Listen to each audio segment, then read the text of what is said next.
Undertale. There's so much emotion, memories, and warm moments in this world that unite many of us. Just imagine how a game created by just one person, who is actually a composer and not a programmer, brought together so many people and became one of the biggest fandoms that roared across the internet. Like a pure and unattained act of creation from one person to the world, and the world responded 100-fold. Myriads of art, comics, songs, and alternative stories, but that's a whole different story. When people took their already formed concept of Undertale's universe as a basis and tried to present it in a completely different way with their unique approach. Like, what if the world of Undertale was completely tied to horror and fear, or changing the characteristics of all characters, or creating an unimaginable number of stories with the same characters but with a completely different plot and sequence of events. And all of this is depicted in comics, songs, art, and most importantly for me, on my animation and film channel dedicated to animations and real cartoons, in animations and cartoons.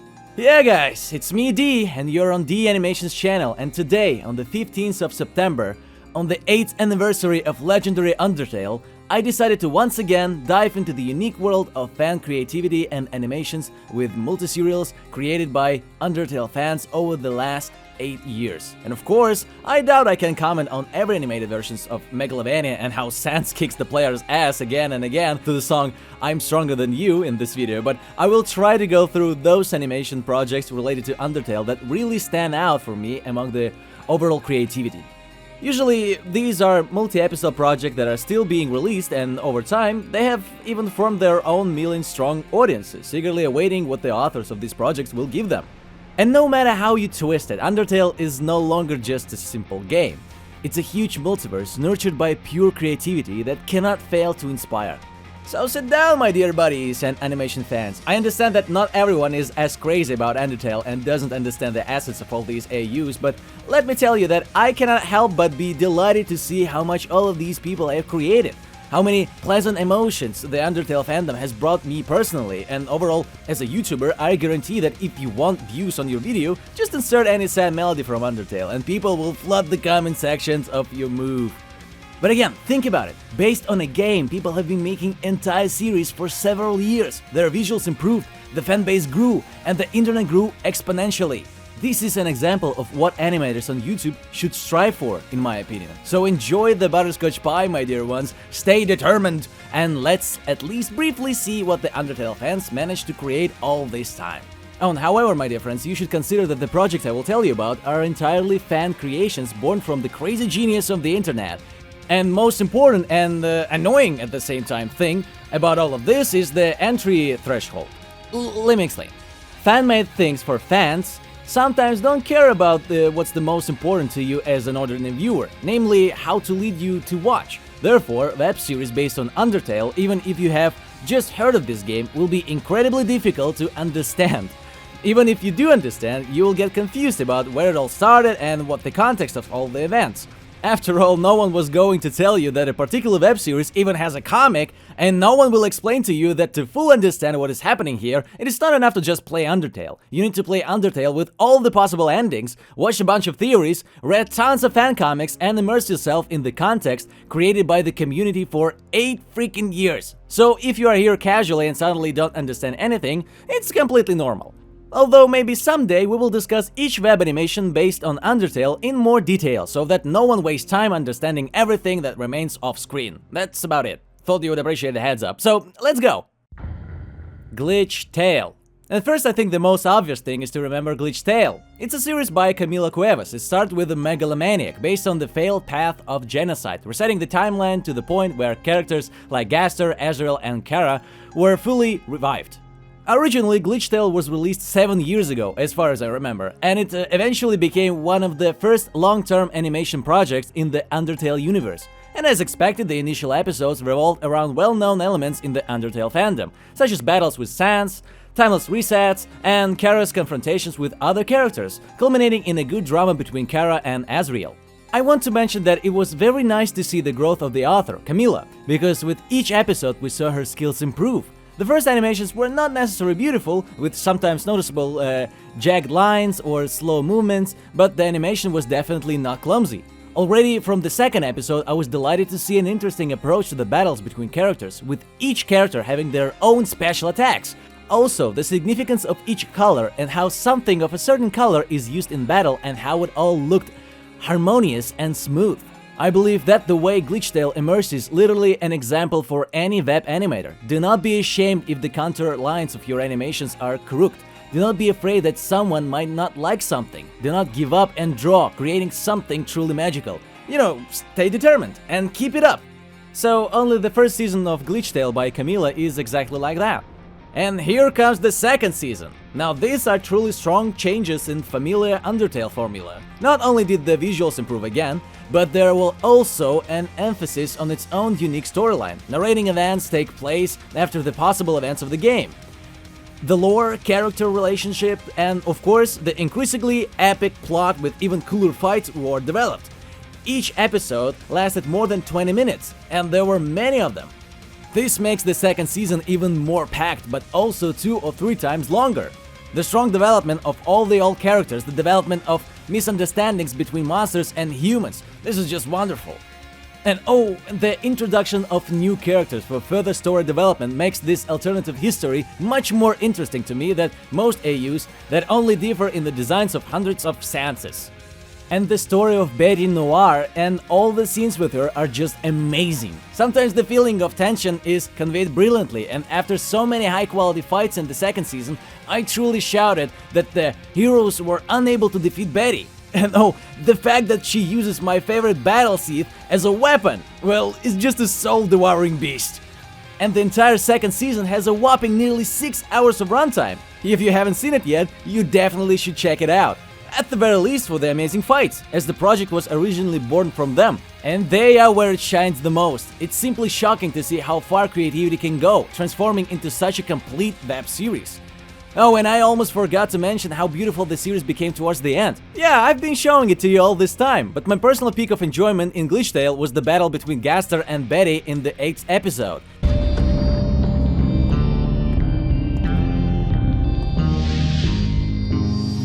It was so epic, with vibrant colors, all this stuff, I cannot find the right words for this. Oh, and there's even a 3rd season coming up. Camila Cuevas, you are the master of animation.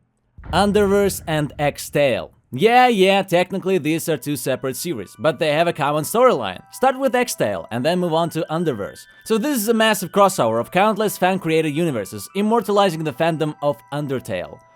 Oh, this madness, in my humble opinion, is no less mind-blowing than Glitchtale and, in many ways, even stronger.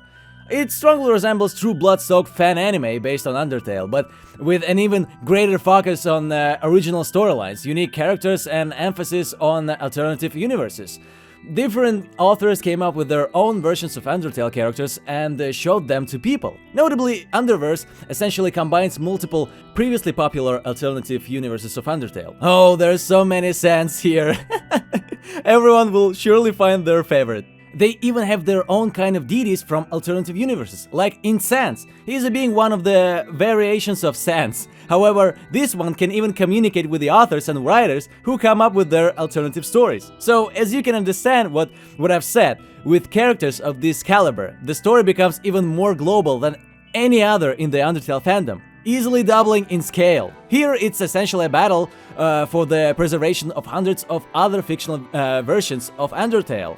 The truest pathos and epicness. What else do we need? And the style. Oh my god, Underverse is one of the most stylish fan series. The designs, the dynamics, emotions, and colors make everything incredibly beautiful. Considering pathos and epicness of what's happening is just captivating to watch.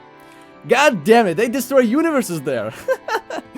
And thanks to the series, they attempted to explain why there are so many fan-made universes of Undertale in terms of the plot. Well, personally, Eero Sans inspired me separately. Unlike all the others, he prefers to destroy universes except from the original Undertale created by Toby Fox, as he considers all the others anomalies. But the most beautiful star of xtale and Underverse is Gaster, and his design is my admiration. Oh my god, huge applause.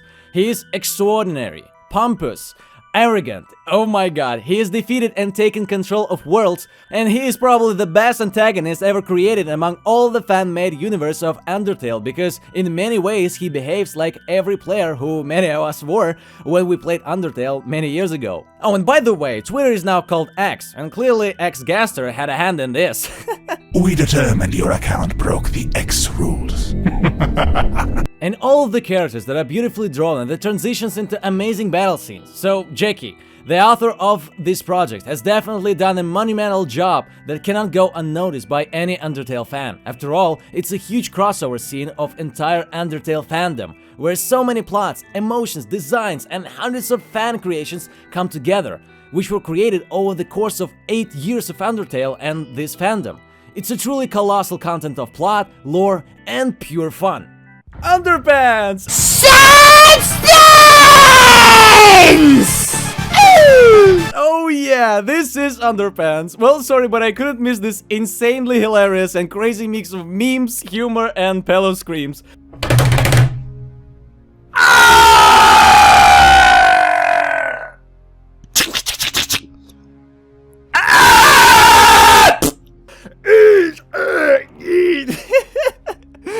Probably one of the most random and funny projects about Undertale, and thanks to the fans who annoyed the author so much, it turned into something so hilarious and insane that there weren't enough words to describe it. Interlopers, or Intruders. Not such a popular fan storyline, but I personally find it quite intriguing. Unlike the previously mentioned storylines, Interlopers does have a plot narrative, but in my opinion, it is primarily created for the sake of entertaining and action-packed scenes, with elements of humor, craziness, and absurdity. Even the characters in this series are not typical for Undertale. Oh my god, a project about Undertale where Sans is not in spotlight! Can you believe it? This could even be considered as a crossover of different games, as seen in the recommendations before the start of the storyline.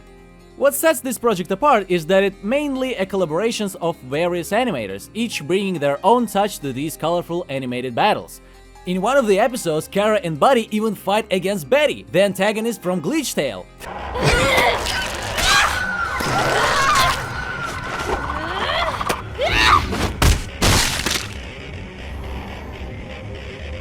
Oh, if you wanted to see Kara gets her ass kicked by a character with a crazy plague doctor design, you will definitely enjoy it. Kara may be a jerk, but at some point, I even felt sorry for her.